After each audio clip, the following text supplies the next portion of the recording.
It is my sincere hope that you are well, and it's my utmost pleasure to welcome you to what is bound to be a very important conversation on the theme of aging and ageism in the Commonwealth, the way forward post-COVID. My name is Barbara Caruana, and I am honored to be your host and moderator this afternoon. Thank you so much for choosing to join us today for this event organized by CommonAge, which is the Commonwealth Association for the Aging. As many of you know, it was greatly unfortunate that CommonAge could not organize a face-to-face forum in Kigali due to the COVID-19 pandemic. But we are so delighted to see so many people from across the world joining us today.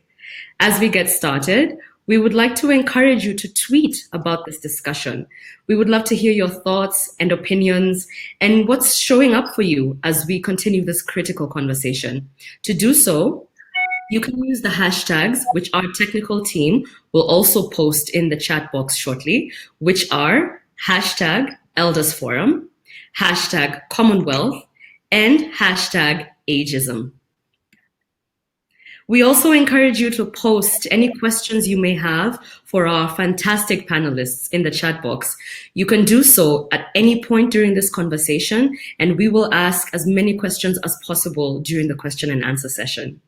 We'd like you to know that this session will be recorded, and this recording will be available on the CommonAge website and will be sent to all the participants of this event. Right, let's get started, shall we? To kick us off, we will have a few opening remarks from Andrew Larpent, who is the chairman of CommonAge. Welcome, Andrew.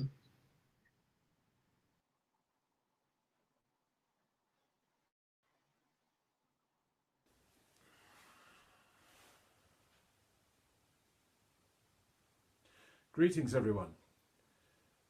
My name is Andrew Larpent, and I'm the chairman of CommonAge.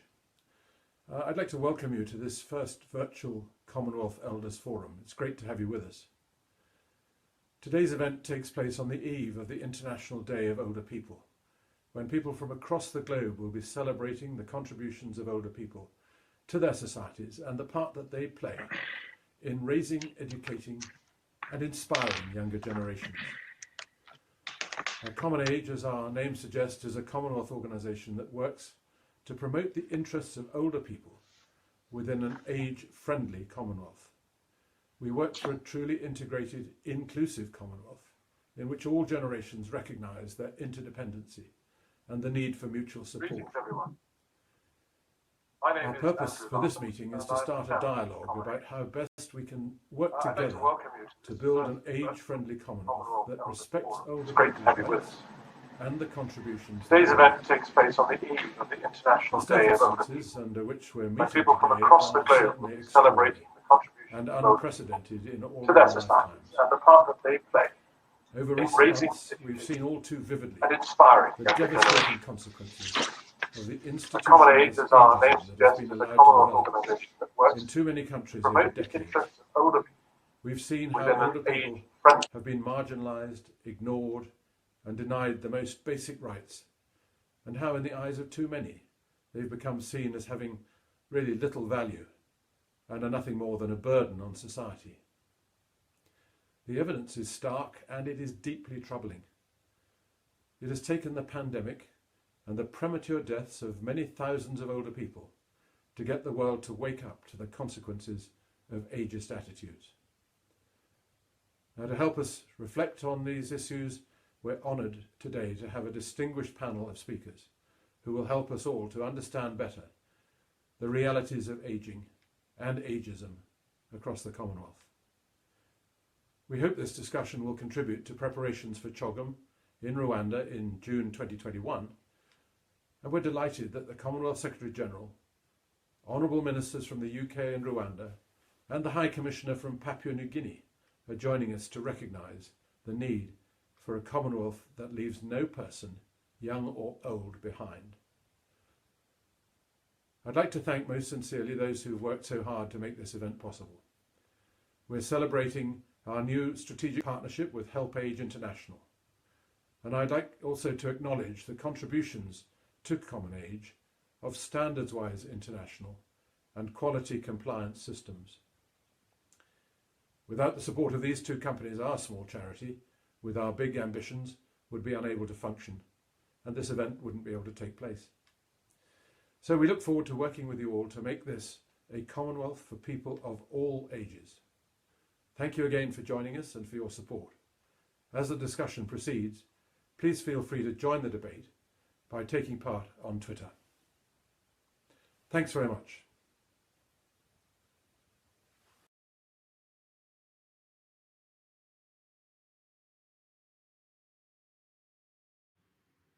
Thank you so much, Andrew, for that warm welcome on behalf of CommonAge and for reminding us the key reason that we have gathered here today, which is to start a dialogue on how we can best work together to build an age-friendly Commonwealth that respects the rights of older people and appreciates the invaluable contributions that they make to our societies. Next, we will have the opening statements from two of our three keynote speakers. We have the great privilege of hearing from Lord Ahmad, who is the UK Minister for the Commonwealth and who will be speaking to us on behalf of the outgoing Commonwealth Chair in office. We will also have the opportunity to hear from Baroness Patricia Scotland, who is the Secretary General of the Commonwealth. Unfortunately, we will not be hearing from Honorable Nyirarukundo, who is the Rwanda Minister of State for Social Affairs and Social Protection, due to some technical difficulties that meant that we were not able to receive her message in time. However, we are still looking forward to hearing from Lord Ahmad and Baroness Patricia Scotland. Welcome.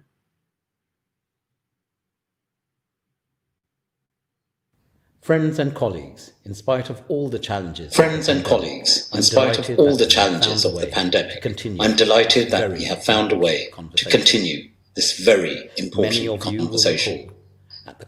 Many of you will recall at the Commonwealth Heads of Government meeting back in 2018, leaders from across the Commonwealth recognise the importance of including older people and the issues they face directly in the discussions and debates. COVID-19 is and will continue to be an exceptional challenge, and we know that older people face particular issues with the virus. We know they are at greater risk of serious impacted and affected by the socio-economic impacts. But while we are mindful of the challenges older people face, we know they play a vital role as friends and family, as caregivers and educators, as leaders and volunteers, and a source of experience and inspiration for us all. In our recovery from this crisis, we have an opportunity to listen for that inspiration, for the Commonwealth to build back better and learn from experience. We have an opportunity to think about how we support people of all ages and how we can draw on the best that our people have to offer, however young or old they may be.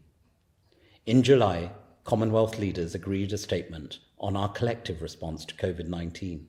They recognised the need for a global response and pledged to ensure equitable access to essential health services. This particularly for the most vulnerable and high risk, including older people and those with disabilities. The United Kingdom, too, is committed in including age as a factor in our development programmes and in all our efforts to promote a fairer, better world. Many of our programmes already reach older people, like our work to strengthen health systems, assistive technology and eye care. Others are specifically for them, including our work on social protection. Our departments have specific guidance to include older people in the COVID response. As the United Kingdom's Minister for Human Rights, I'm also proud that we are working with international partners on the rights of older people and the possibility of a dedicated multilateral instrument. We have supported discussions at the United Nations and a range of resolutions, so it's right now to consider how we, the Commonwealth, can make its contribution to this important work. CommonAge has brought together a distinguished panel of speakers here, and I look forward to hearing about the outcomes. In conclusion, I hope you enjoyed the discussions today, and I very much hope to see you all next year at the Heads of Government meeting in Kigali. Thank you. Good morning, good afternoon, good evening. Wherever you are in the Commonwealth, welcome.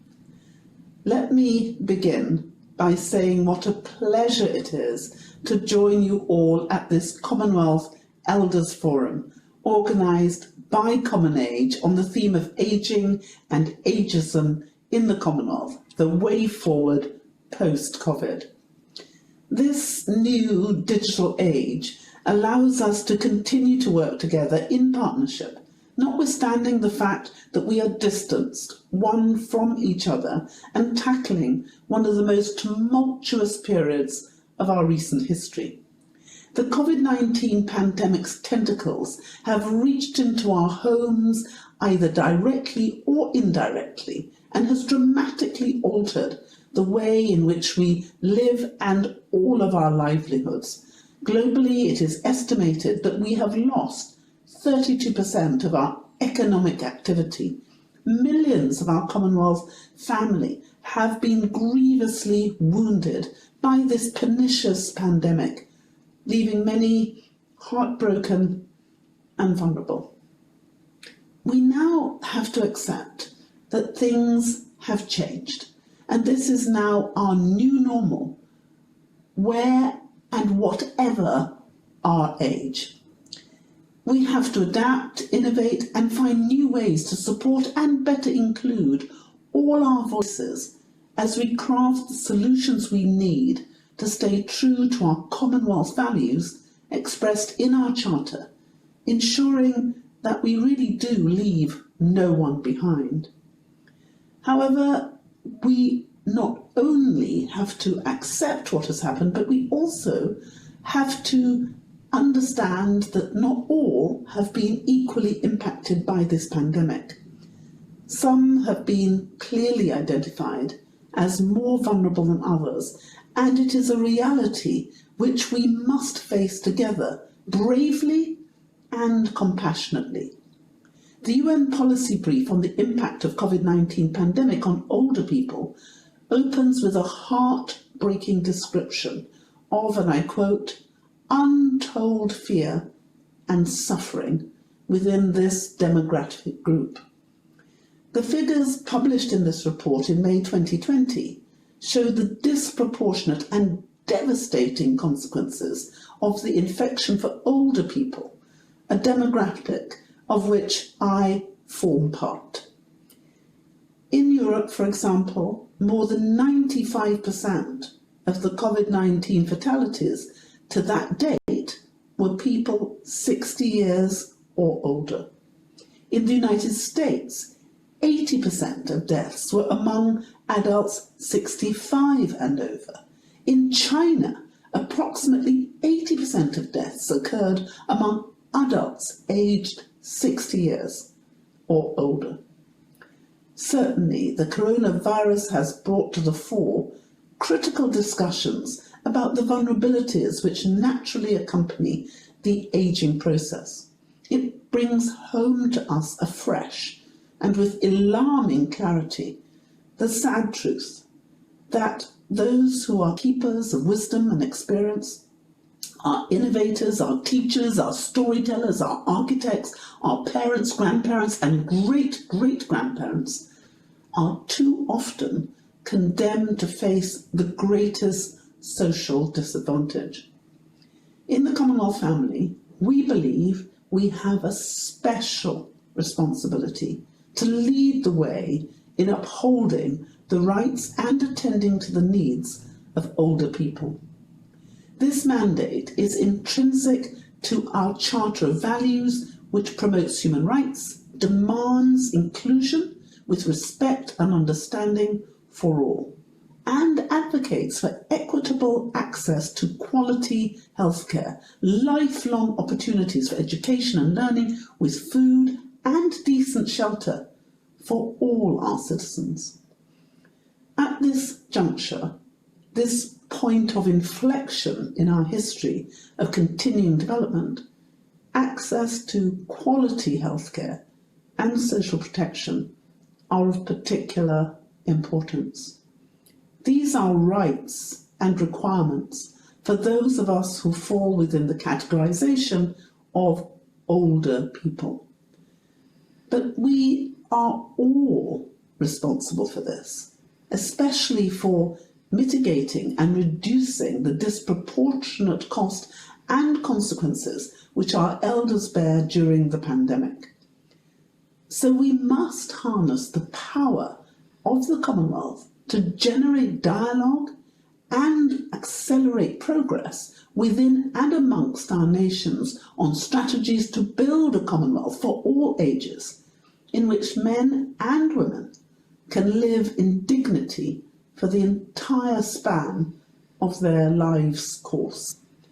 We must also capitalise even more than we do already on the distinctive ability of the Commonwealth to foster greater intergenerational connections and mutual support. In many of our cultures, elders are revered for their contributions and wisdom. Even during the pandemic, older people are often the proprietors of our solutions and progress towards recovery. So, however unwelcome and distressing the pandemic is, let us not squander the opportunities it presents for us to confront ingrained prejudice and preconception. We must recommit and regroup to make a firm stand against discrimination on age, gender, or any other basis, ensuring that everyone is invited to make proposals and to participate in planning how they want to see their countries and communities being built back better. So I thank CommonAge for organising this event and for bringing together this distinguished panel of speakers.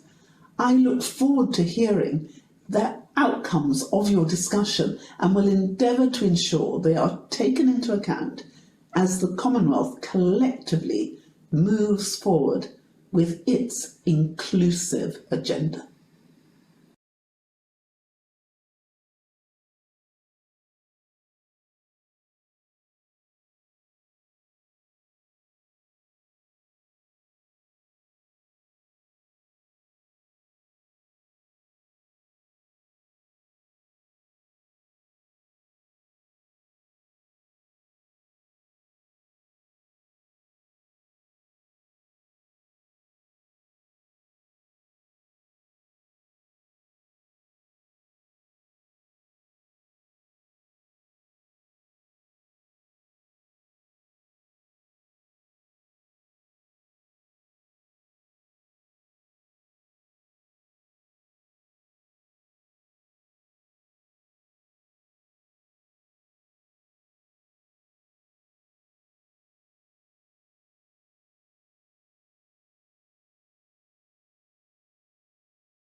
Barbara, if I may interrupt, we can't hear you. Your mic is off. Hello, everyone, again. I tell you, running webinars in the age of COVID is a complicated thing. I deeply apologize for that technical hitch. I'm just going to take us right back to where we started after our video was concluded. I'm going to say a big thank you once again to Lord Ahmad for reminding us of the opportunity presented by the COVID-19 crisis to listen for and make use of the experience of older persons as we recover from this pandemic and hopefully build a more inclusive future for the Commonwealth. Thank you as well to Baroness Scotland for drawing our attention to the urgency with which we must employ greater efforts to uphold the rights of older people and attend to their unique needs of quality healthcare and social protection at this point in our collective history. We thank you both, and we appreciate you taking the time to share those important thoughts with us. Ladies and gentlemen, Now, without any technical hitches, we have arrived at the panel discussion portion of our conversation today. Speaking on our panel, we are delighted to have with us some of the most engaged minds on the issues of aging and ageism. As we begin our discussion, I'd like to remind you that we will be happy to receive your questions in the chat box, which we will then pose to our esteemed panelists. I would now like to introduce you to our panelists so that we are familiar with them all.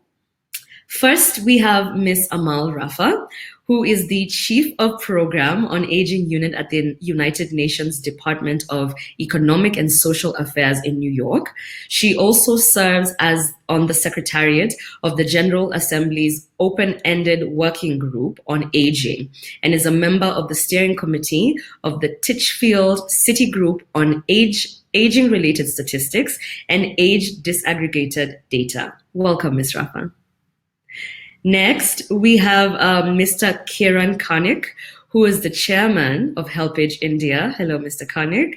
Mr. Kanik describes himself as a public unintellectual, which is a non-academic with a strong interest in public policy and strategy. He is widely recognized for his work in the IT sector as the president of NASSCOM from 2001 to 2008 in India, and for helping to put Satyam Computers back on track as chairman of its government-appointed board after it suffered the biggest corporate fraud in India's history. That's a huge deal. He has been on many key government committees, including the Scientific Advisory Council to the Prime Minister and the National Innovation Council. Welcome, Mr. Kanik. We also have Dr. Isabella Aboderin, who will be joining us shortly, who is the Africa Regional Chair of the International Association of Gerontology and Geriatrics. She's also the Chair in Africa Research and Partnerships and the Director of the University of Bristol Perivoli Africa Research Center, or PARC. Dr. Aboderin sees PARC as a catalyst for a rebalancing of research collaboration with Africa to support the continent's pursuit and achievement of its own development objectives. Dr. Aboderin earned her PhD from the School for Policy Studies at the University of Bristol, and her research explores intergenerational linkages of and long-term care for older populations, and how their consideration in existing policy architectures and their relevance to Africa's harnessing of its demographic transition. We will welcome Dr. Aboderin shortly. Finally, we have Mr. Shem Ochola, who is currently leading on programmatic and grant-making priorities as the Commonwealth Foundation's 11th Deputy Director General.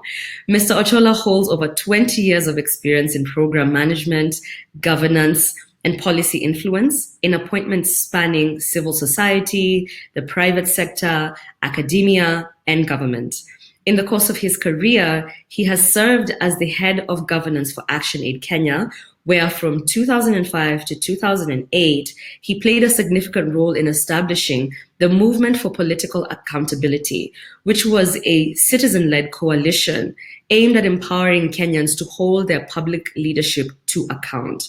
During the 2007 to 2008 political crisis, which I'm sure many of you are familiar with, he also served as a technical committee member to the Kenya Cabinet Subcommittee on the National Accord, which developed a strategy for national reconciliation, including social and economic recovery. Welcome, Mr. Ochola. Now, due to some technical limitations on our end, we will have Ms. Rafa addressing us first, after which we will pose some questions from you, the audience, to her before we move on to our other panelists, as she will be exiting the call. So we kindly encourage you to send in your questions for Ms. Rafa as soon as you have them. Right. Ms. Rafa, are you ready? As we have heard from the video messages, this pandemic has impacted all countries across the world and presented a further challenge to many older people who faced higher risks from the virus and were often isolated from their families and communities due to lockdown and other measures. Could you please tell us how the UN system and its member states are responding to protect them in what is now such a challenging time?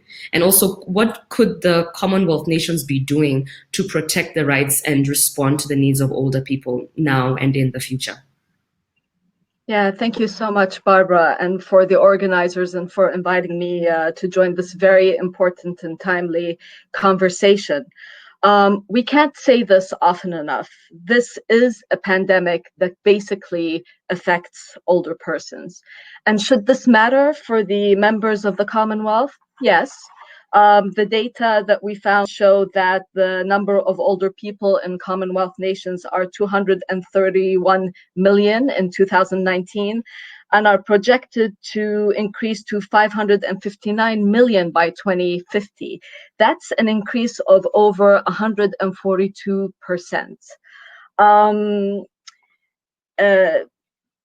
This, as the Secretary General of the Commonwealth mentioned, was recognized by the United Nations very quickly and resulted in the Secretary General initiating a global release of his policy brief on the impact of COVID-19 on older persons, which you all can access and download by clicking the files icon to the right.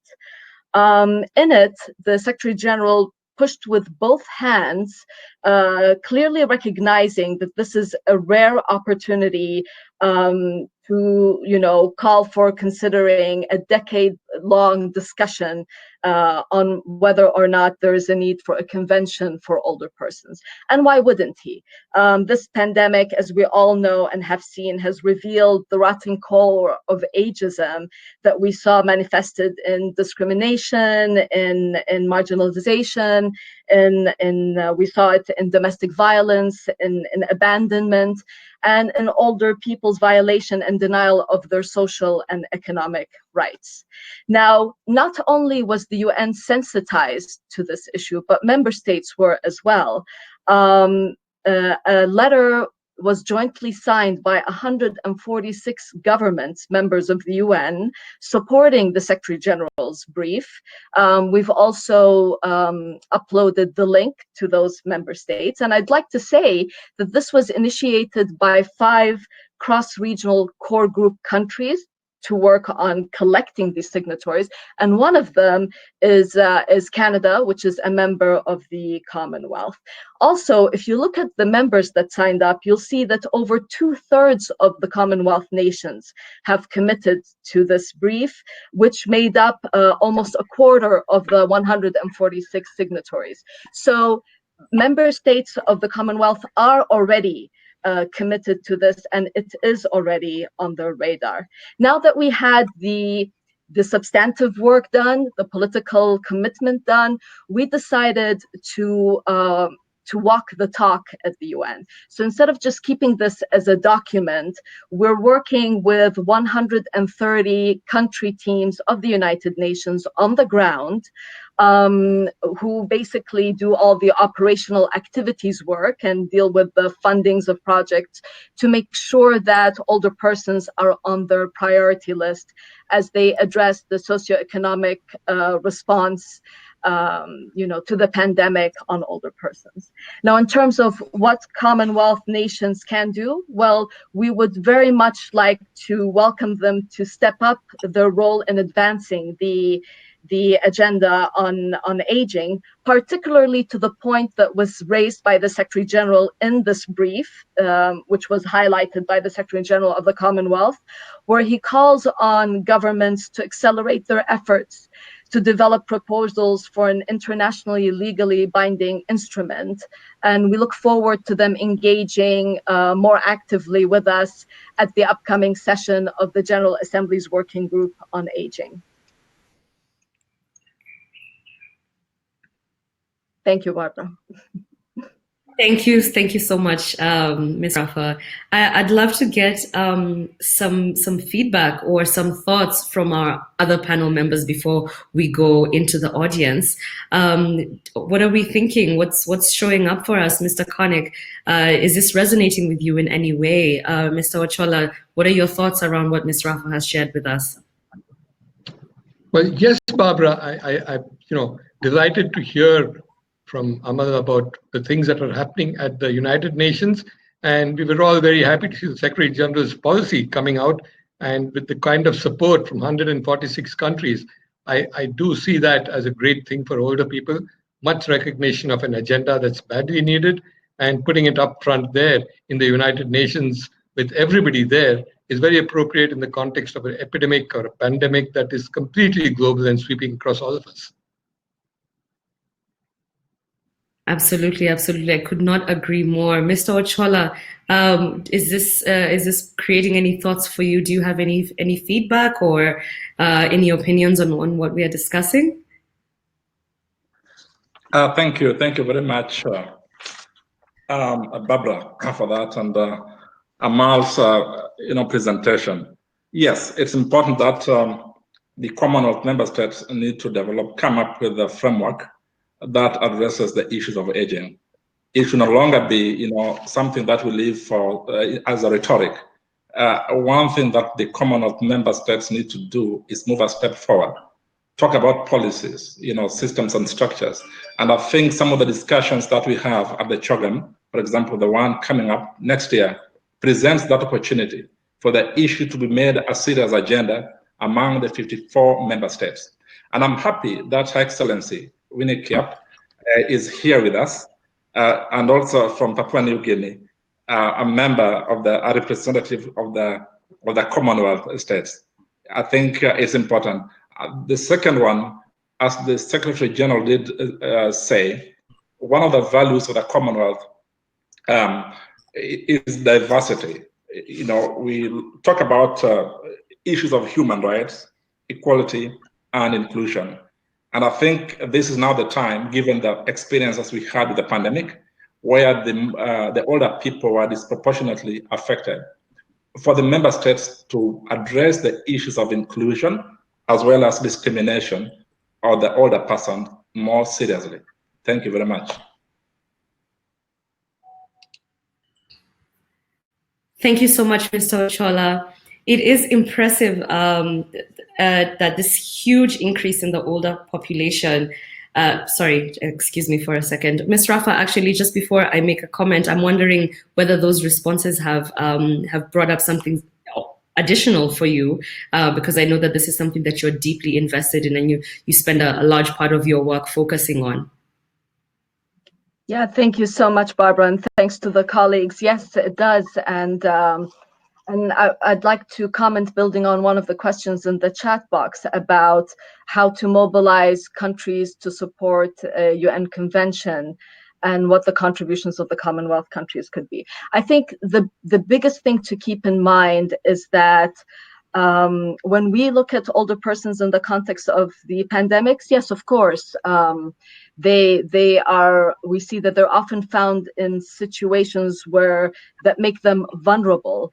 But we should also remember that older persons are, not only key members of society where they make contributions, their contributions are essential and could be measured even economically. So the investment in protecting their rights should not just be an ethical argument, should not just be a moral argument. There are social and economic policy implications for governments to engage with this. I'll give you a simple example from that the Secretary General flagged in his report that he submitted now to the 75th session of the General Assembly, where he quoted a publication from AARP, an NGO in the United States, that said that in 2018, older people contributed $8.3 trillion to the economic activity of the US. That's 40% of the US's GDP. We know that worldwide, 3 out of 4 older persons are active in informal employment. So older people continue to play a key role in our lives, and we're all, projected to live longer lives, and the world is changing that way. So it's really letting go of the ageist attitudes and changing the mindset of how we think of older persons that is key to mobilize and engage policymakers. And if I may, just one last comment. I think presenting a life course approach in lobbying with governments is very important, because member states commit to investing in children, in youth, in people of working age, in women in their reproductive cycle, but then do not have the same commitment when people become older persons, where it's actually the same person who is aging. And it does not make too much policy sense, because when you invest in people at the earlier ages, you're actually, allowing them to live longer. So the policy sense to complete that cycle of the life course is to continue to invest in them and give them opportunities to participate fully in society. Thank you. Thank you so much for those thoughts. Just before we let you go, Amal, I have one question here from the chat box that I think I'd like to pose to you. We have someone asking, what are the requirements to access funding for aging issues from the UN with regards to COVID mitigation? Is that something that you can respond to? Yeah, thank you. So our office is unfortunately not a funding organization as such. However, it depends on who the person is asking. If it's a member of civil society, then I encourage you to reach out to the national UN offices in your country, specifically if you're looking for funding as regards to COVID-19 responses. This is what I mentioned when I said that we're collaborating with the UN Resident Coordinator System, because they are the ones that are receiving fundings from government to respond to COVID-19, and they have a checklist that's specifically tailored for older persons.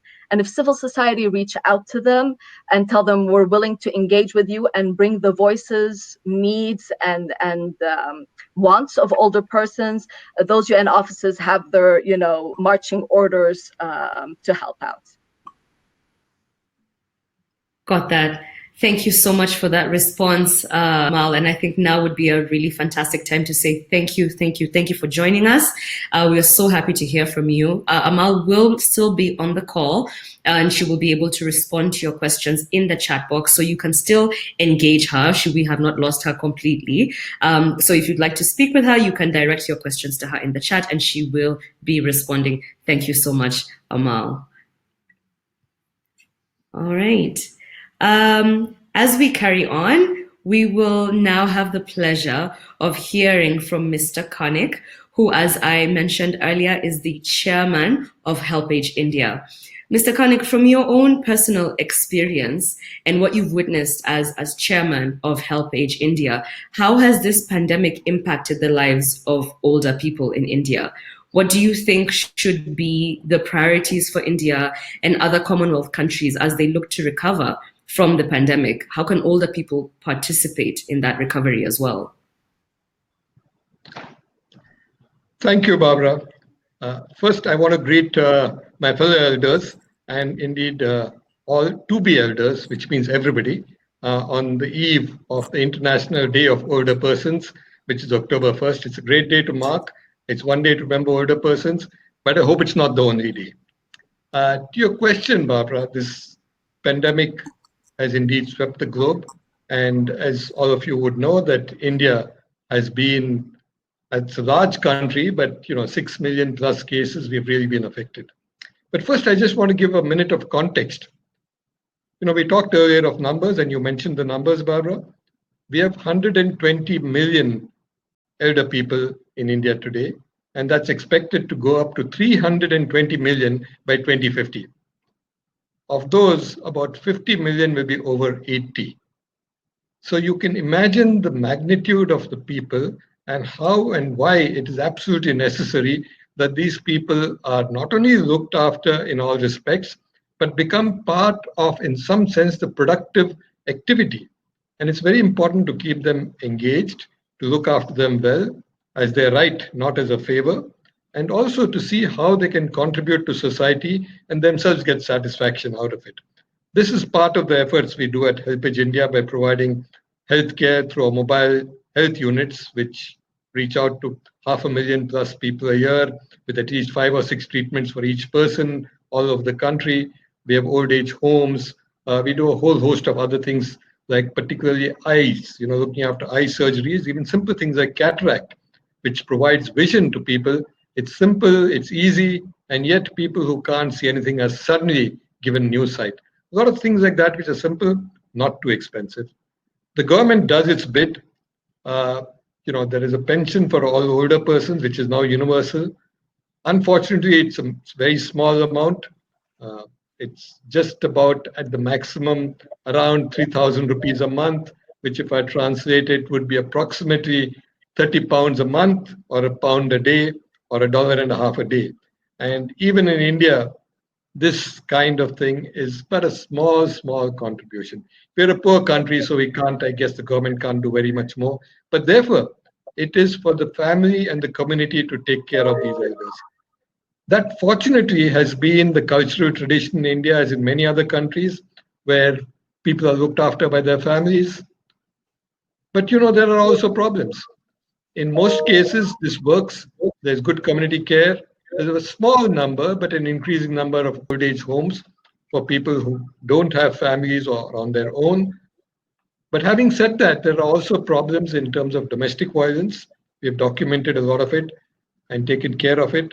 We've even promoted advocacy, and there's a law now for looking after and maintenance of parents and older people, which is enforceable in courts. So there are things. But it's always not the legal, but the social aspects that matter most. And this is the effort to try and make sure that society integrates these people and makes them part of an ongoing, rich, intergenerational society where there's mutual help from older people to the very young, and from the very young looking after the old, and the middle generation providing both economic help and other kinds of help for people who are stuck there. So COVID has made this difficult situation even more difficult, partly because of the initial, I would say, fear and stigma. A lot of people were almost locked into their homes, you might say, and older people in particular, being considered vulnerable, were told to stay indoors. Now, in a way, I understand the logic of that, but imagine an older person just being told to stay indoor in a small little place, can't go out, can't walk around. Yes, keep distance, wear a mask, but can't you go out and get some fresh air?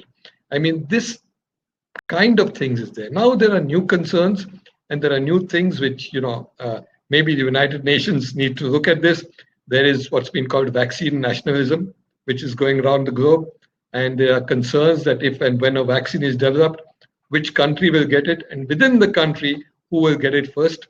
Is it going to be those who are in the productive age group, which might in some very obtuse way make economic sense? Or will it be those who are most vulnerable, which would mean the elders? What happens to cures? What happens to hospital beds if you have a large number of cases suddenly in a small area? I think these are challenges which we need to face. And the older people in particular need some kind of special care and special consideration in all this as those who are most vulnerable. Let me stop there at this point, Barbara. I can go on and, I can tell you what we are doing, can tell you the problems, the difficulties of not just health, but of social and psychological needs, how they need to be looked after and how they're there. But I'll stop at this point and happy to take questions. Thank you. Thank you so much, Mr. Koenig, for that insight into the experience of being an older person in India. I just wanted to take a small moment to acknowledge that when you started to speak to us, you spoke, you greeted the elderly people in the room, or the older people and the soon-to-be older people. And I have to say that one of the greatest gifts I've gained from being a part of this discussion is just the insight that it's true. One day I also will be an older person. And it's important for me to start caring about those kinds of concerns at the moment, because sooner rather than later, it could be me. And so I'm so grateful for your insight, and thank you for sharing your experience with us. We're going to save questions for you for the Q&A session later, because right now we'd like to go on and listen to Dr. Aboderin's comments or her address for us. Thank you so much for joining us, Isabella. It's a pleasure to see you. Welcome. And so as we go into our discussion with you, because you're bringing in a very heavy perspective on Africa, when we think of Africa, we often think of it as a youth-heavy continent and rarely think about it from the perspective of older people. And I'd like to suggest that we hear a different perspective. So would you be willing to share with us what being older in Africa means today? From your research, do you have any recommendations for what African and other Commonwealth nations could do that would make a difference to the way that people age in Africa? Yes, thank you very much, Barbara. And first of all, I'd like to thank CommonAge very much for inviting me to be part of this very important discussion. And it's a real honor to share with you some reflections on the impact of COVID for older people in Africa, but perhaps more importantly, on the implications of COVID for action and policy development on older people in Africa. So let me respond to your question, or rather let me try to respond to your question, Barbara. It's true, Africa, obviously, as we all know, is the youngest of all world regions. And I think it's fair to say that the paramount concern of Africa lies with its youth. 2 out of 3 Africans are below the age of 25, and this is the paramount concern. And I think it's also fair to say that despite some progress in the development of policies and frameworks on older people at both national and regional level, issues of older people, action on older people, investments in older people haven't been much of a priority. And I think there are 2 reasons for this, or 2 direct reasons for this. One, of course, has been the emphasis on the proportion of older people in the population. And since this remains low in Africa and is set to remain low for the foreseeable future, there's sort of been a sense that issues of older people are not of too much significance overall. The other reason, which I think is equally important, has been a narrative that has persisted in many ways, which has emphasized the strength of African systems, family systems of care and support, and the values that underpin it, values of family cohesion and respect for elders. And this has in some ways gone hand in hand, at least in some quarters, with assumptions that there isn't much amiss with older people in Africa. There aren't too many problems with the older population. Well, the COVID pandemic has obviously upended all of this. We are now faced with a realization not only of the considerable presence of older people in our midst and in our societies, but also with a realization that our systems, the systems and arrangements that we have in place to ensure care, to ensure support, to ensure participation of older people, are simply not fit for purpose. They are not, in fact, fit for respecting and ensuring older people's rights. They do not ensure older people's rights, and they are likely, as we've heard, to entrench existing inequalities between old and young, but also equally important within the older population, inequalities along axes of gender or socioeconomic status, for example. And I think that the fact that we are now faced with the deficits in our systems, in our structures, actually offers us a huge opportunity. It offers us in Africa an opportunity to rethink, to reimagine the systems and the structures for older age that we want to put in place, and to think about how and where we can begin to build them, drawing on existing strengths and values. But of course, such reimagining is not enough. We need to find ways to go beyond that, to galvanize the necessary political will to invest in such transformation. And here is where I think we will face a critical challenge. And in many ways, it's a challenge we've seen before. There's no doubt that the COVID crisis and its repercussions have affected Africa's people as a whole. They threaten to reverse Africa's development gains over the last 2 decades and to push a further 27 million people into extreme poverty. The longer-term health and social impacts, especially for children and women, are not yet fully understood, but it's clear that they're going to be significant and grave. And in this situation, we need to understand that governments are faced with the need to halt and reverse these development losses and to find ways to maintain their commitments, in particular to their young people, at the same time as their resources are depleted. So I think it's likely that in this context, action on older people will again be deprioritized, the assumption being that investments in older people and in younger people are competing priorities. And it is here then that I think we must embrace a new understanding of later life and of the relevance of older people to advancing development, and especially and specifically to advancing youth-focused development agendas. We need to recognize that our lives, the lives of old and young, and those in the middle like me, are linked. They are linked through the active or passive, through direct or indirect, actual or potential intergenerational connections that exist within our families, our neighborhoods, our communities, and at societal levels. We know that older men and women in Africa variously assume a spectrum of active or latent intergenerational roles and functions, for example, as family or community elders, childminders, carers, long-term care recipients or providers, income contributors, agricultural decision makers, and others. And we must realize that the decisions that older people take or not in these roles, the things they do or not in these roles, have a bearing on and shape the prospects, the exposures, the opportunities of younger people. And this is likely particularly pronounced among those at the bottom of the socioeconomic pyramid. Now, it's also important to recognize that the impacts that older people have are not always positive. They might be negative, they might be unfavorable. And whether or not the intergenerational impacts that older people have are favorable or not depends, among others, critically on the capacities, the services, the supportive environments that they're able to draw on. This means that investments in systems, in infrastructures, in services to enhance the capacities and support for older people will also benefit younger people. It will do so today through the present intergenerational connections of older people, but it will also do so in the future as today's children and young people themselves grow old and are then able to benefit from the systems and the structures that have been put in place.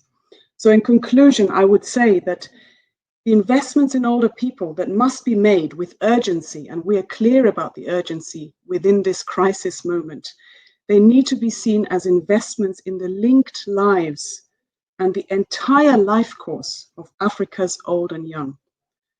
And these investments, I would say, will position Africa better to achieve its aspirations.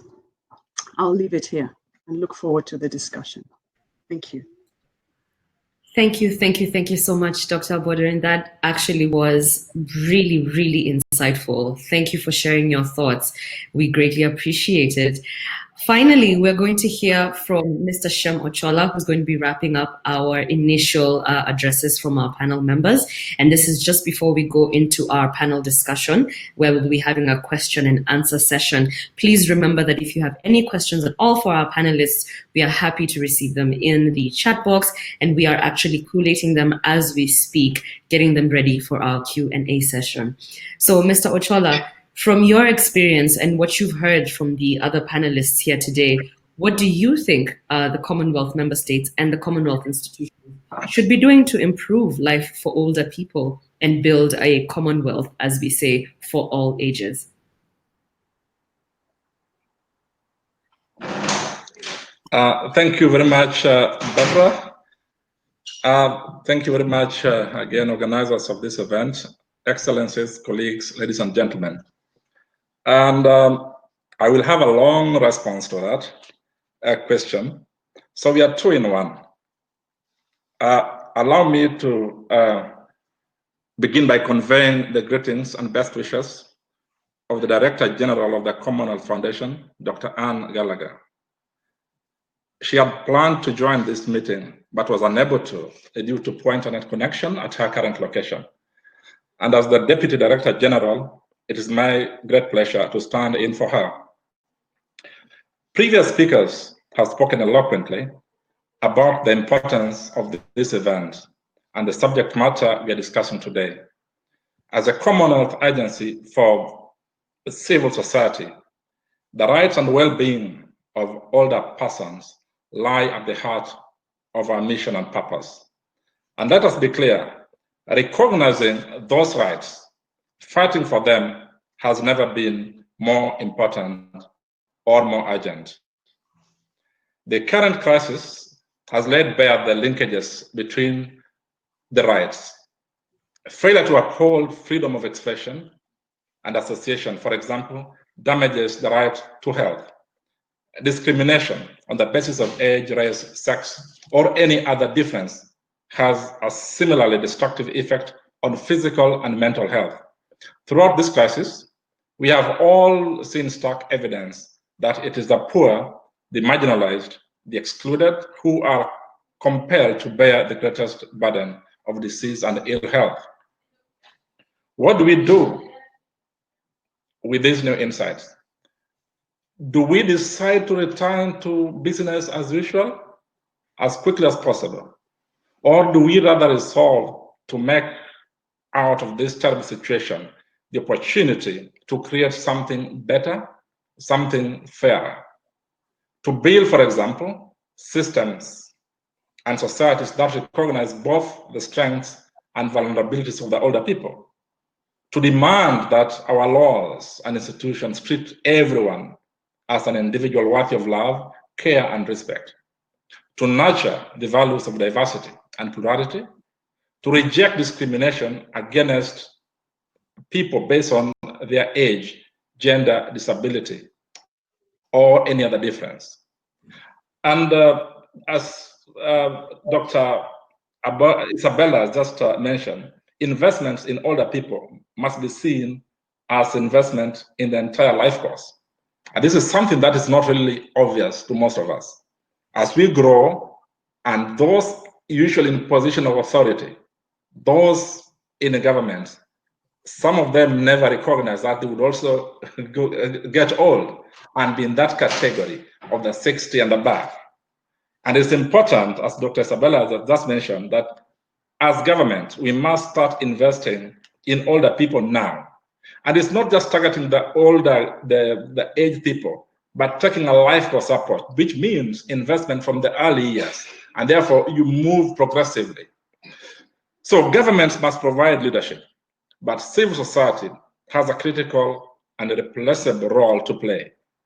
Civil society advocates must stand up. They must speak clearly and bravely. They must make their voices heard. And that is why we as the Commonwealth Foundation are there as an agency for the civil society. The Commonwealth itself, the Commonwealth Foundation, is a governmental agency for the civil society. And therefore, we work to promote the voices of the civil society to be heard. So some of these issues, like the older persons, it's important that the push must be sustained. So as the public face of the people of the Commonwealth, the Foundation is working hard to amplify the voice of the Commonwealth civil society, most especially the voices of those who too often go unheard. In our work, we have come to understand very well the importance of partnership, not just across countries, but across the generations. It is only by putting aside our differences and working together that we will be able to help shape a world that is fit for all, for our children, for our grandchildren, and for our grandparents. And that is basically intergenerational and life course approach. Thank you. Thank you so much, Mr. Ochola. That was really wonderful. So good to hear from you. Thank you for all your remarks, actually. Thank you for sharing your thoughts with us. So I would like for us to now go into the discussion portion, and we will be looking at some of the questions from the chat now. I'm just going to start off with a question for Kiran. Kieran, this one is for you. There is a comment in the chat box about the importance of walking the talk, given that India signed the International Covenant on Economic, Social, and Cultural Rights, which discusses the right to work and social security as an integral part of the right to life. However, we are still discussing right to healthy life. Do you have any thoughts on how we can make sure these rights are protected in practice?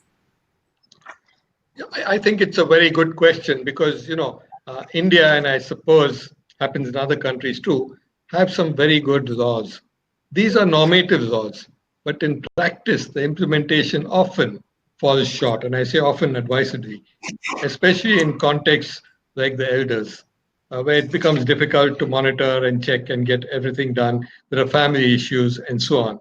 But I think the answer to this is ongoing work by civil society organizations.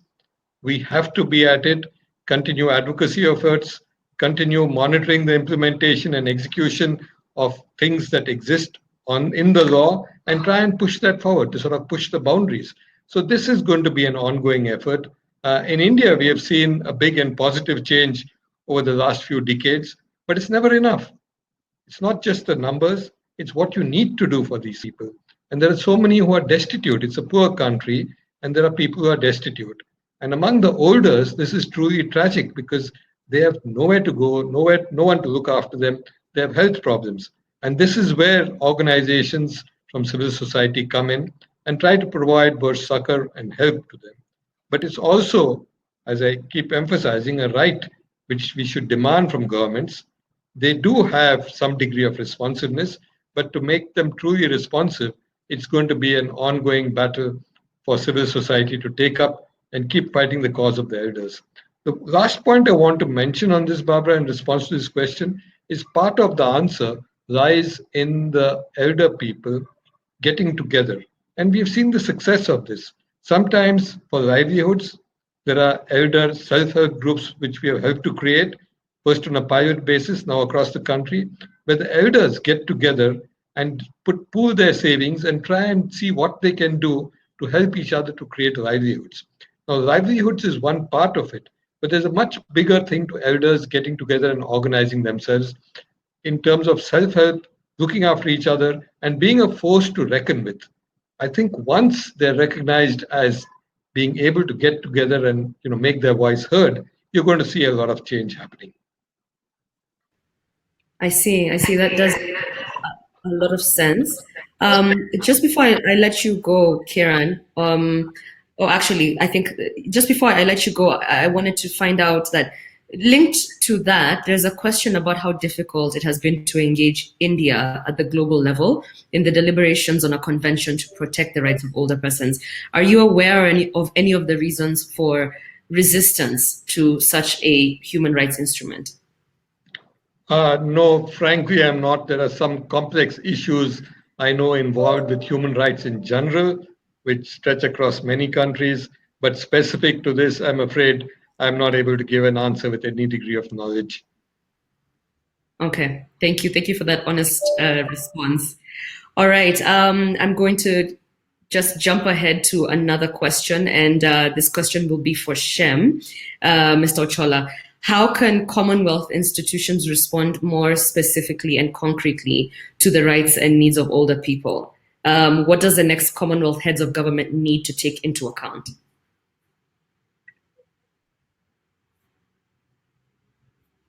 Thank you very much, Barbara.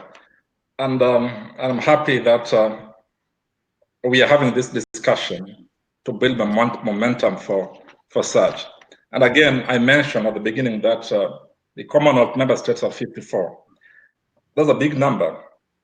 And, the CHOGM meeting, the next one is taking place in Kigali, Rwanda, next year.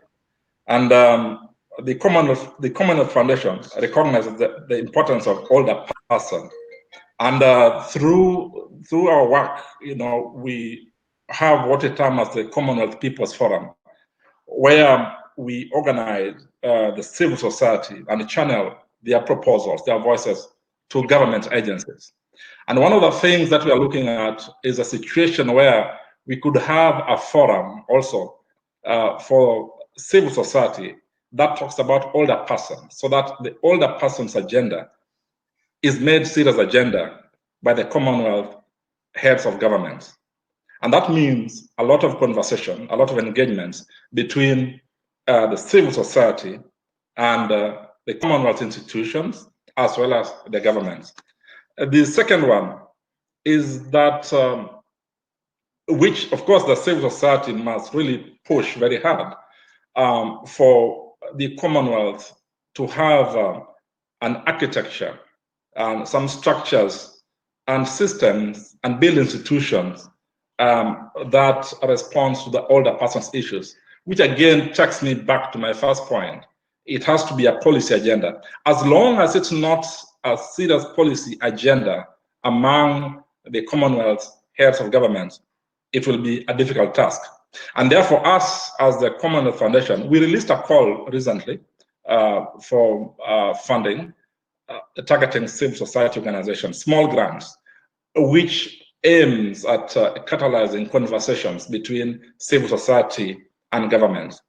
Those are some of the opportunities that we could pursue, to push for this agenda. The third one is again pushing for the convention, and we've been talking about having a UN convention on the rights of older persons, which basically will ensure that states, follow through this by domesticating this into laws, national laws, policies, programs, and practices.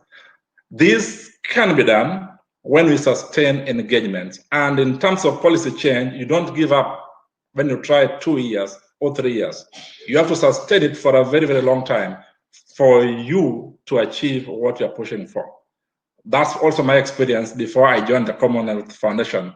That's how, from my past, we managed to achieve some of the major policy changes. Thank you very much. Excellent. Thank you so much, Mr. Chola. That actually is quite helpful to know. Isabella, I'd like to direct a question to you now. There is a question here, or rather comment. There is the African Protocol to protect the rights of older persons, but only Lesotho and Benin have ratified it. What steps can be taken to encourage more African countries to ratify this protocol?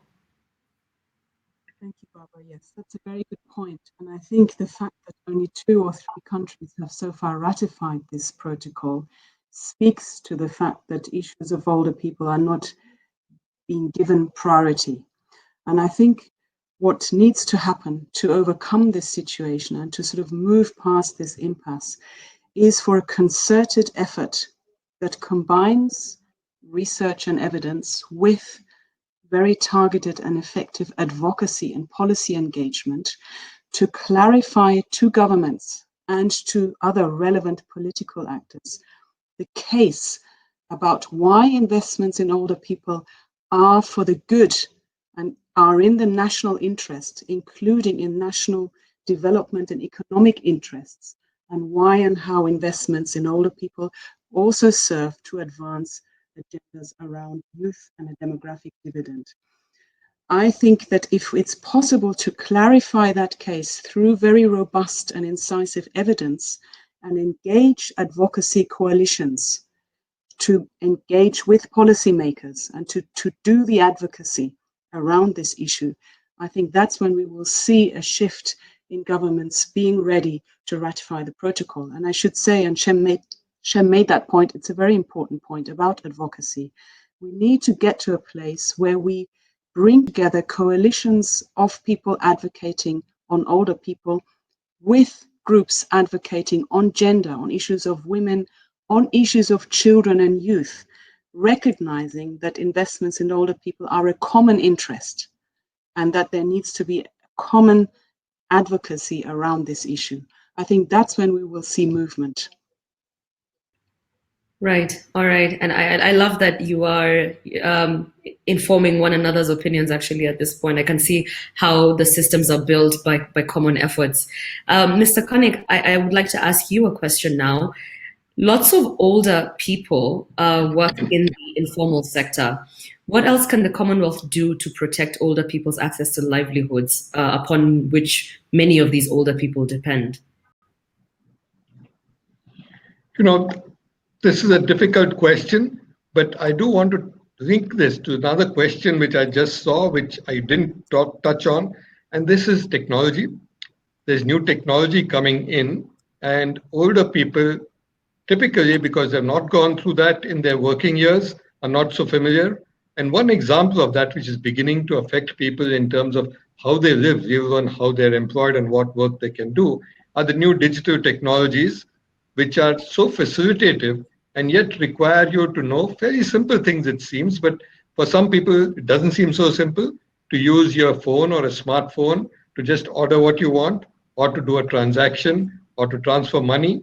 And I think these are needs that are both business needs and personal needs that come together and require some understanding of technology. Now, a fair amount of displacement is happening because of technology. Some of it may be inevitable as a transition of jobs, but some of it requires training in technology. And this is one of the efforts that we've been trying to undertake, and there are many others in the country doing this, which is digital literacy for the elders. It helps them in all kinds of ways. Sometimes it's just simple communication, being able to get on a WhatsApp video call with their son or daughter who may be 1,000 kilometers away in some other city in India. Sometimes it is, as I said earlier, for transactions, and sometimes it's actually used for simple businesses, which are done even at the very basic level. So this combination is something that might help them to sustain jobs and keep livelihoods going as we move towards newer elements of technology. But I do want to say that livelihoods and jobs is a big challenge. I saw another comment somewhere in the chat bot where somebody says our younger people who have been displaced from their work in urban areas thanks to COVID, migrating back to rural areas and displacing older people who are working there. Yes, some of that is happening. And in India, we had a huge migration of what are called informal workers who are on a daily wage basis. When there was a lockdown and there were no jobs for all those who were in construction or street vending, and many of them in sheer desperation began to go home. Some of you may have seen pictures in the horrendous first days when they were actually trying to trek and walk back home before arrangements were made. A lot of them had to be taken care of in terms of food and shelter. A lot of that was done by Helpage and a lot of other NGOs. But when they got back home, it's true that some of them were waiting and are coming back, but some of them have begun to look for jobs there. And inevitably, being younger and somewhat better educated, more able in many ways, they have displaced the elders in jobs which the elders were doing, partly because of lack of anybody else in rural areas. So these are new challenges which are emerging, partly technology which is ongoing, but partly just a specific result of COVID. And this is something which across the Commonwealth we need to share experiences to see how have each country handled it. Maybe there are some learnings we can get from each other. Maybe there are best practices. Maybe there are new ideas. And I think this is a very important part of what the Commonwealth can play to help us all to share experiences with regard to all aspects of elders, including, of course, at the moment, particularly health and livelihood. Right. Thank you so much for responding to that. I'd like to issue out a question for both Isabella and maybe Shem also. You could shed some light on this if you want to. There's a comment from Rwanda that many people assume that older people are well cared for in the family, which of course is not always true. And within the African region, what should be prioritized to improve care and well-being of older people? Would you like me to go first, Barbara or Shem? Would you like me to go first? Oh, yes, please do go ahead. Yes, Doctor. Sorry. Please go ahead. All right. Yes, thank you. This is a really, really important question and issue. And I think the first thing that needs to happen is for Africa, for us to realize and put to the fore the fact that our systems, our family-based systems of care and support are no longer, as I said earlier, fit for purpose.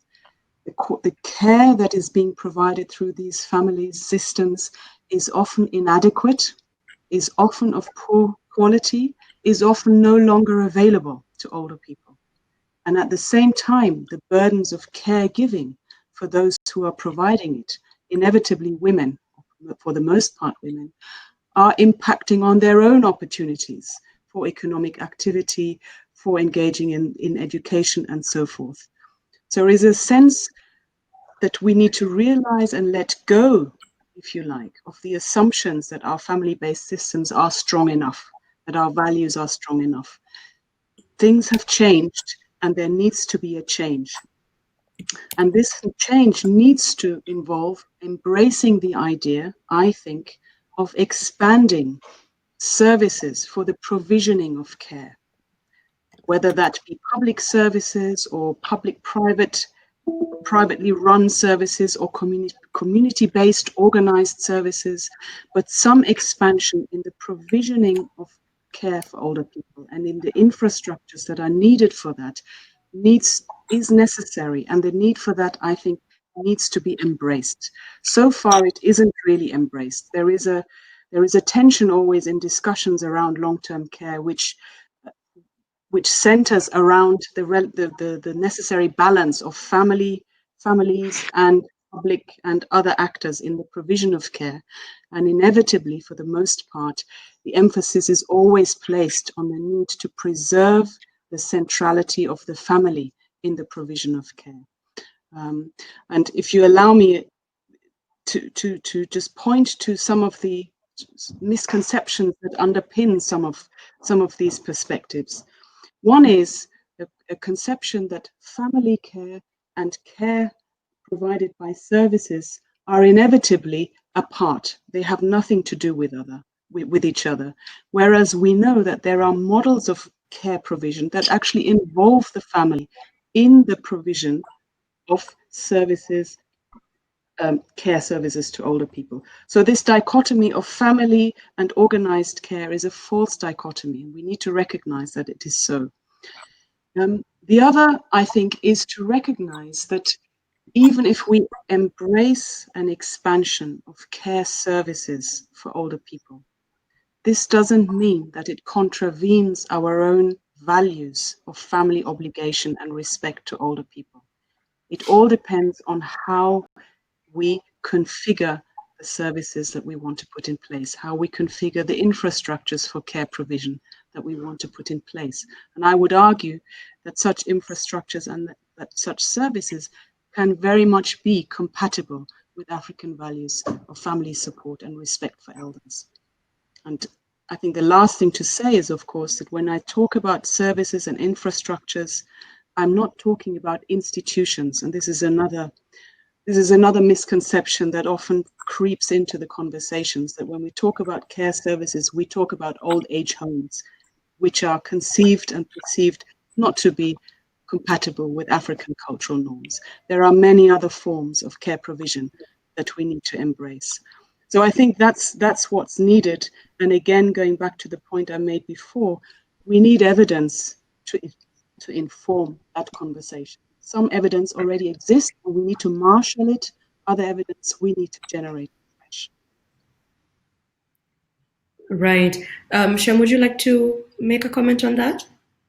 Yeah, very briefly. I think Dr. Isabella has given a very insightful, feedback on that. And again, based on her own research and training. Yes, the social system.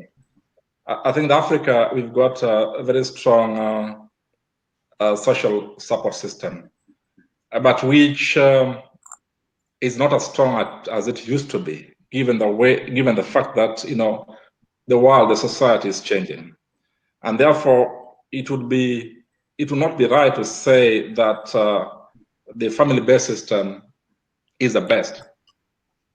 But of course, you need evidence. We've had cases across Africa where you've got family members, targeting the older people. Some of them, their grandparents. So we've got cases of elder abuse, and some of them are driven by economic factors. In coastal part of Kenya, a region called Kilifi, you've got, when you are reaching 70, 80 years old, the chances that you'll be accused of witchcraft is very high. So stigmatization of older people across Tanzania also. In Mozambique, if you're bald like I'm getting bald right now, I'll be a target. And some of these are instigated by the family that you expect to provide that care, that support much more than the outside. So it's a bit nuanced, but much more complex. That more awareness needs to be done, and I'm happy that the organizations like HelpAge that I used to work for, are taking this seriously. And I know we have HelpAge has what we call the World Elder Abuse Awareness Days, which creates awareness, for people to protect, the older persons. But the key thing here is that the social system that should provide that care needs to be strengthened. So you need to have more conversation, more engagement around that. Yeah, I think I want to leave it at that point. Thank you. Excellent. Thank you so much. As we draw closer towards the end of our event, I'd just like to wrap up with a couple of questions. And Shem, actually, this question is for you. So I'm going to keep you engaged for just a moment longer. We've discussed the importance of taking an intergenerational approach, but how do we actually put that into practice?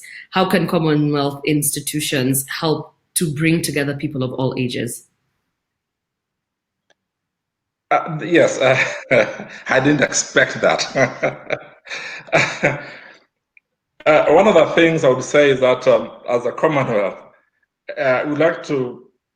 we'd want to see a Commonwealth that takes care of people and preserve, their dignity at all stages of their life. And that's important. All stages, which basically means we're talking about, intergenerational approach.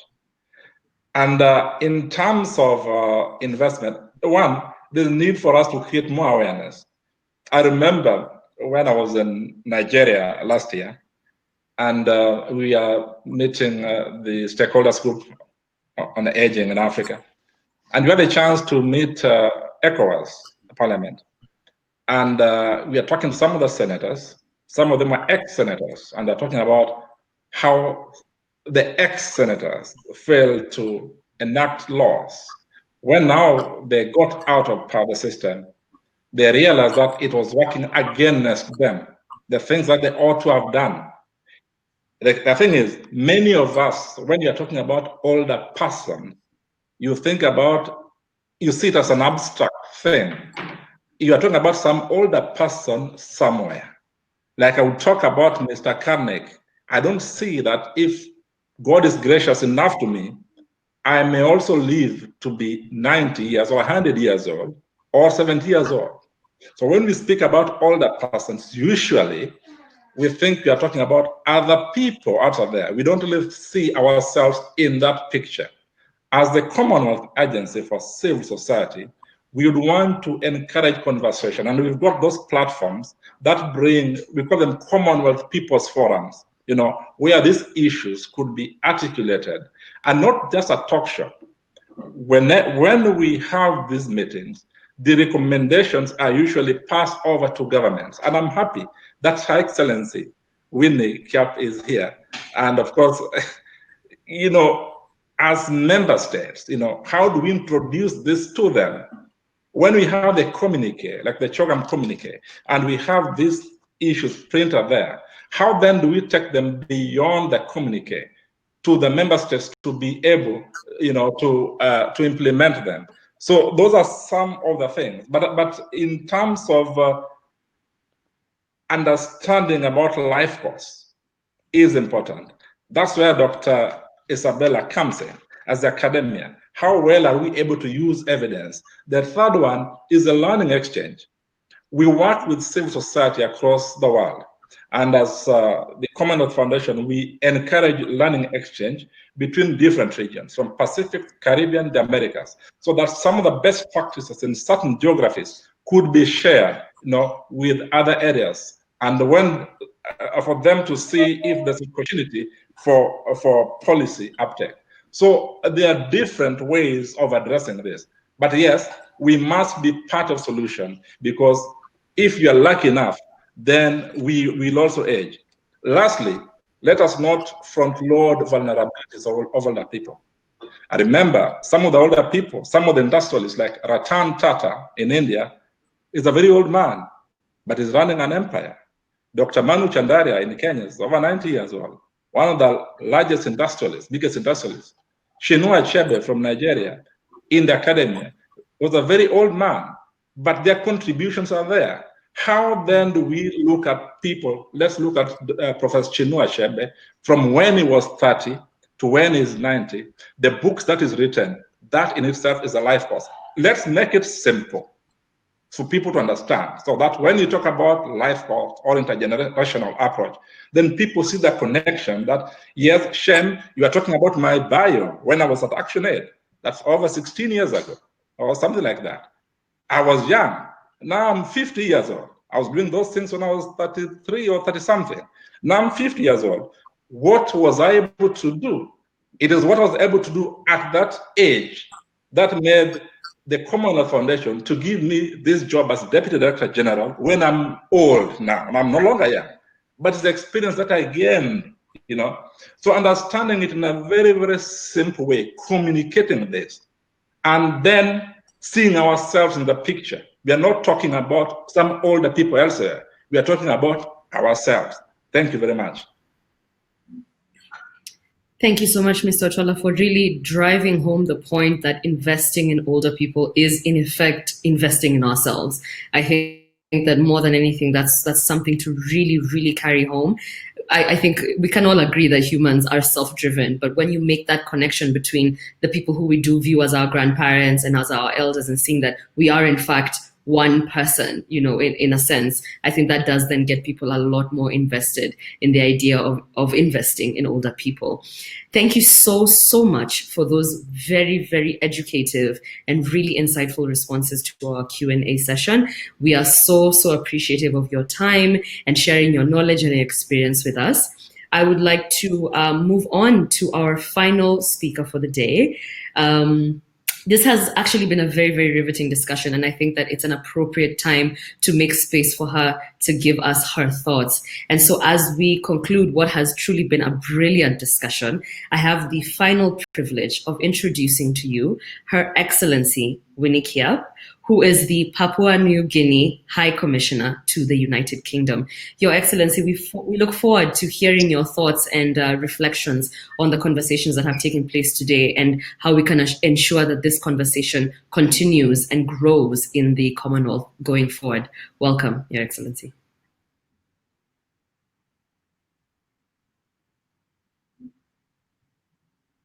Your Excellency, unfortunately, you are muted, and so we're going to have to ask you to kindly unmute yourself.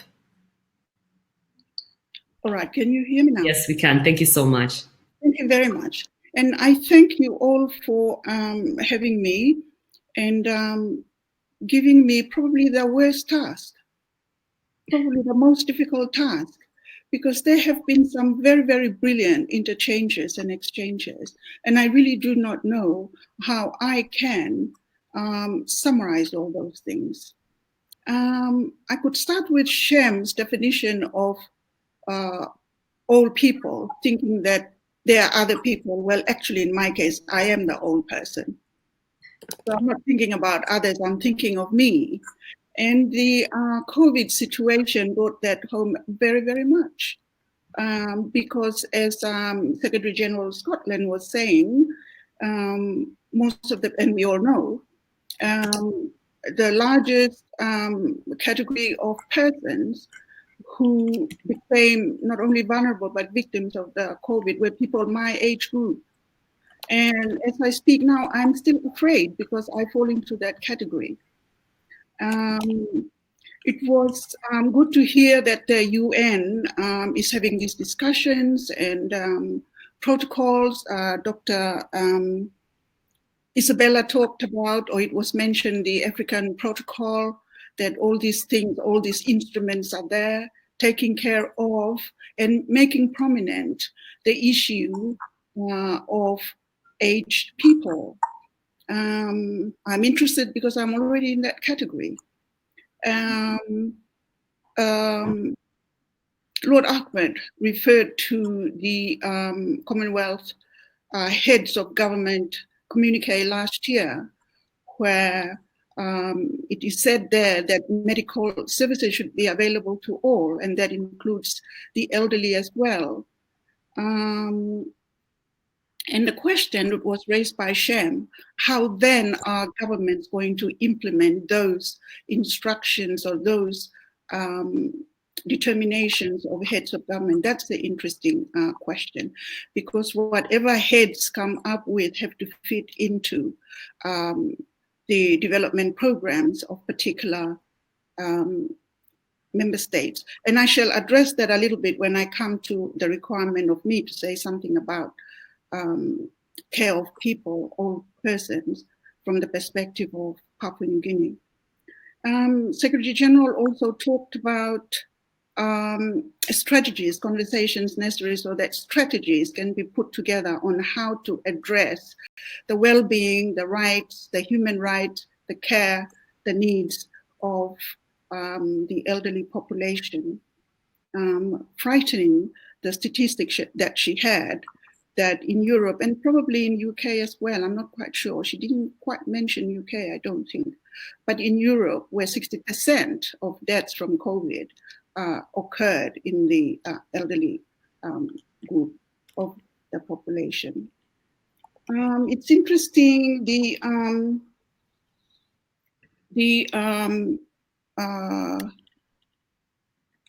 dichotomy that was brought up by Dr. Isabella, and she called it a false dichotomy. Now that's very interesting to a person like me coming from where I come from, and I'll get to that as well, where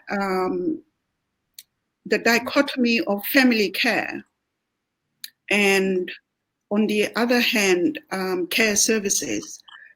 So it would be interesting because she did say that care services is not defined as, let's say, elderly homes, but there are other care services, there are other structures, or there are other mechanisms. So it would be interesting to hear what those might be. That would be very, very interesting.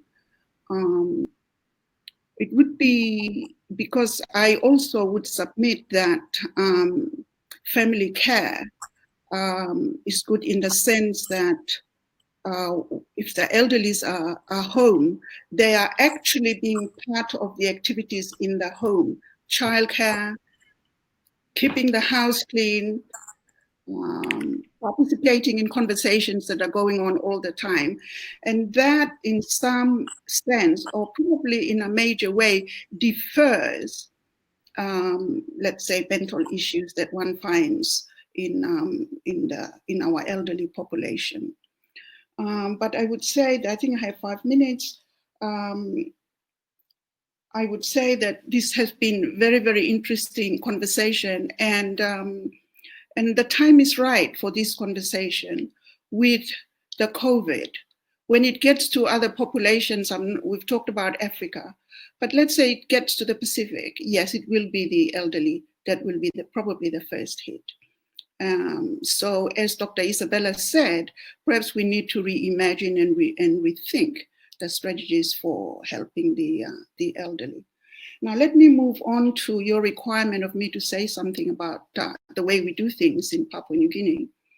In Papua New Guinea, if people are listening to this, Papua New Guineans are listening to this conversation, they would probably be absolutely aghast that our elderlies are being discussed as people needing help or care. And we regrettably, our lifespan is a short lifespan. I think we are mostly dying, according to statistics, at 64, which makes me living on borrowed times, clearly, Shem. So not only are we living only up to 64, but 60% of our population is under the age of 25, not 30, 25. 60% of the population is under the age of 65. So you have us dying at 64, and the bulge of the population is under 65, under 25, I beg your pardon. But we live in small communities. We live in small communities, and those communities are so tightly knitted, not socially, but by genetics as well. We are all connected by kinships. Therefore, it's an obligation for the family to take care of its aged, for its elderly. And I understand what Dr. Isabella was saying, that the underlying values will be questioned at some point, and it will be questioned in the case of Papua New Guinea, probably sooner than later. But I'm talking about what it is there right now, the structure of care for the elderly that is there right now. And this is not only peculiar to Papua New Guinea, but it is the same picture across the entire South Pacific region. We all revere our elders. It would just not be acceptable not to keep them at home and take care of them as soon as they become unable to take care of themselves. They are taken care of. When a young person starts having children after marriage, a normal or common statement that is made to that person: congratulations, you have a lot of people to take care of you at your old age. That is what it is. So it's like a circle. We still live in that circle, you know. The parents give birth to you and raise you, and then you take on the responsibility of care and protection of your parents. So that circle continues. So for the moment, because of the social structures that we have in Papua New Guinea and across the South Pacific, small communities, we all take care of each other. Where somebody doesn't have a child to take care of him or her, the entire community takes care of that person. So no one is actually left behind if we think in terms of people not being left behind. No one is left behind in the communities in Papua New Guinea as we are right now.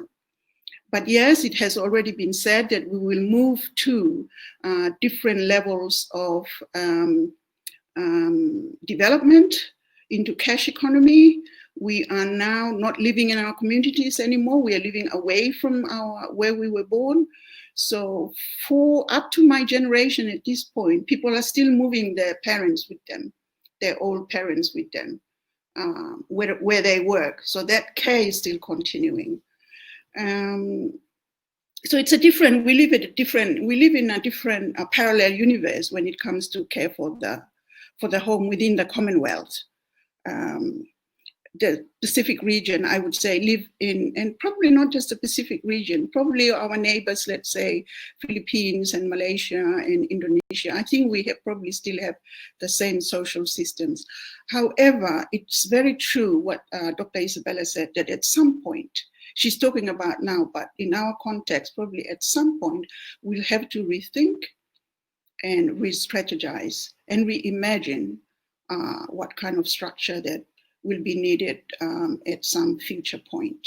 So what do I want to suggest to the Commonwealth for thought? Coming from that scenario that I have just explained of Papua New Guinea and how it cares for its age, I would probably suggest that as we do, because, Secretary Patricia Scotland mentioned it, that reverence for the age, that honor for our elderlies. I think, and the obligation that we feel, I think if we can sort of maintain that as we think of kind of structures, kind of infrastructures, whether legal or policy or physical infrastructure for care of the age, I think if we have that, that sense of obligation to our elderly, everything will fall in place. What kind of policies we put in order to defend, recognize their needs, to defend their human rights, to defend, to define, understand, and protect their rights. So I think from the basis of we honor our elderly, we are obligated, it's our obligation, it's my obligation as a child to protect my parents. I think if we take off from that base, then whatever policies, whatever laws, whatever international instruments we arrive at will be to the interest of our elder generations. So thank you, Barbara, and thank you, one and all. I hope that makes sense, because it doesn't make sense to me. That was wonderful. That was a perfect place to conclude. Thank you so much for blessing us with those words. I really would like to agree from a very personal place that the sense of obligation and the sense of honor that I feel at the idea of caring for those who are older than me is something that you've left me with. And so I thank you also, just as Barbara, I thank you. And I thank you on behalf also of the audience who have had the chance to listen to you today. Thank you so much to everyone who is still here with us. We do realize that we are 10 minutes over. We appreciate you for giving that tardiness and for sticking with us until the very, very end. We are very grateful for your presence. And as we conclude, just two things that we love for you to remember is one, we will be sharing this recording with everybody who attended this event today, as well as it will be available on the CommonAge website. And so if you'd like to rewatch this event, if you'd like to share this with somebody else who's also working in the space, please do look out for that link on the website and feel free to share, because this is a conversation that needs to be had more often and at every level of society. I think that we can agree that we have heard the message loud and clear that there is a great need for this conversation to continue within the Commonwealth and its member states. And I think that this is the kind of conversation that is not so high level that it cannot be understood by the common man. And so I hope that even in our personal lives, this is something that we can bring up as a discussion, because it definitely needs to be had. And so once again, I thank you very, very much for your presence here today. We wish you a wonderful morning, a great afternoon, and a restful night wherever you are in the world. Thank you again, and we'll see you at the next virtual forum. Bye-bye. Thank you. Thank you. Thank you so much for being with us, our wonderful panelists. Thank you. Our members. Thank you, everyone. I've learned.